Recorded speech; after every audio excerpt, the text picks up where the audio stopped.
Merci pour tout le monde. Merci pour ce rassemblement ici à Paris. Aujourd'hui pour soutenir la Bulgarie. Oui, parce que le peuple de France, les enfants de la nation de France, les Français et les Françaises sont contre la guerre. Ce peuple français mais il ne se manifeste pas, qui a un cœur tellement puissant qu'aujourd'hui, il se met aujourd'hui dans les rues pour dire que non, on est contre cette guerre. On ne veut pas de troisième guerre mondiale. On ne veut pas de la guerre en Ukraine et en Russie. non, les Français ne sont pas contre la guerre, ils sont indifférents. Pour que demain les Français partent en guerre.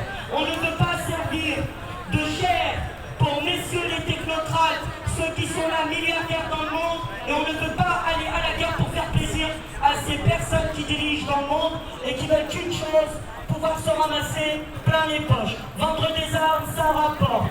Donc faire des guerres, ça rapporte. C'est logique. Donc aujourd'hui, nous, Gilets jaunes, on est descendus à Paris avec les Bulgares pour soutenir ce peuple, pour dire que nous sommes contre la guerre et que nous ne voulons pas que ce peuple parte à la guerre. Le gouvernement bulgare, si vous nous entendez, si vous nous écoutez, si vous nous voyez, je suis enfant de la nation, je suis française née sur le sol français. Et aujourd'hui, si je suis réunie avec mes frères et sœurs français, gilets jaunes, dans la rue, comme on le fait chaque samedi, pour dénoncer, pour se défendre, pour dire des vérités, et parce qu'on dérange, et parce qu'il y en a, ils ont perdu leur monde, ils ont perdu leur vie, ils ont donné toute leur vie, toute leur santé, et vraiment, si on est là, c'est pour dire non à la guerre. On est contre la guerre, on ne veut pas de guerre. Les guerres ne devraient même pas exister en France quand on sait, en France et dans le monde, excusez-moi, quand on sait qu'il y a eu une première guerre mondiale, deuxième guerre mondiale, on connaît l'histoire, il y a eu tellement de choses. On a M. Poutine qui a évité une guerre civile, parce que voilà, il y a eu tellement de milliards qui ont été proposés derrière. Et puis, on sait très bien que les relations diplomatiques avec l'Ukraine sont aujourd'hui toujours possibles.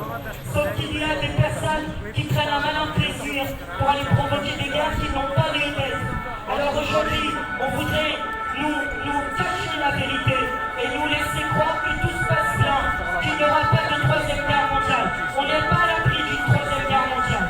On n'est pas à l'abri d'une autre troisième guerre mondiale, une autre guerre. Comme la première, la deuxième et encore pire. Aujourd'hui, ce qu'on veut, pour le monde entier, pour les enfants du monde entier, excusez-moi, je suis un peu fatiguée, donc je fais quelques fautes quand je parle, mais je suis très essoufflée, c'est que je ne veux pas que la guerre, elle continue. On voudrait que la guerre, elle cesse, on voudrait la paix. On est là, on se rassemble avec tout le monde pour dire qu'on voudrait la paix. Monsieur Macron, si vous nous entendez, président de France, vous savez très bien que nous, le peuple, nous les gilets jaunes, on descend tous les samedis. Et vous nous connaissez très bien, chacun. Alors, on est là aujourd'hui pour dire qu'on n'est pas pour la guerre. Nous espérons que dans votre qualité de président, chef d'État et chef des armées, vous puissiez trouver un consensus, vraiment, pour qu'il n'y ait pas de guerre et que vous ne développez pas une troisième guerre mondiale. C'est ça que nous voulons. Alors, à bon entendeur, monsieur Macron, nous espérons que vous allez faire le nécessaire en tant que politicien et diplomate pour apporter les solutions nécessaires et parler avec tous les autres dirigeants sur une table à trouver un consensus qui aille dans le sens du peuple et pas dans l'intérêt de certains milliardaires qui ne veulent qu'une chose, se remplir les poches et massacrer de plus en plus de civils, des enfants, des femmes qui partent comme ça à l'abattoir.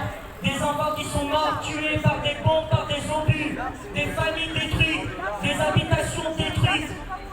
La guerre ne réussit à personne.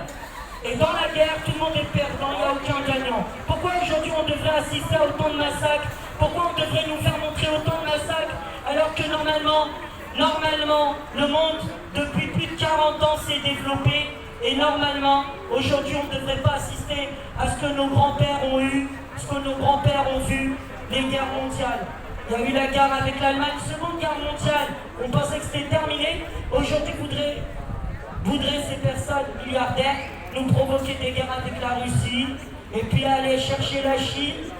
Mais arrêtez, franchement. Vous nous provoquez tellement de problèmes, on n'a même pas un moment de répit, nous, le peuple du monde. On était déjà traumatisés avec le Covid, avec la crise sanitaire, avec tous ces histoires de vaccins qui ont tellement terrorisé et qui terrorisent encore les gens. Et vous nous provoquez des guerres. Demain, vous allez nous sortir un pass avec des puces pour nous surveiller comme des animaux. Non mais on est où là?